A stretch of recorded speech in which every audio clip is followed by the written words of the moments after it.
So this is simulating idle at 825 RPM with no engine roughness turned on. You can hear it's a very smooth,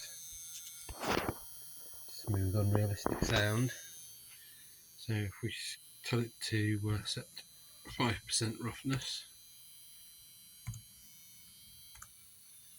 you can hear the tone has changed. You can just about see the variation in the crank tooth width there. And that's simulating roughness of 5%, so 5% fluctuation either side of the mean for the crank speed around the cycle.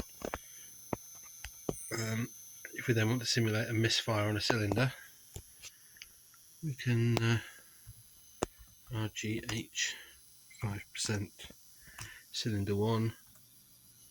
There you can hear the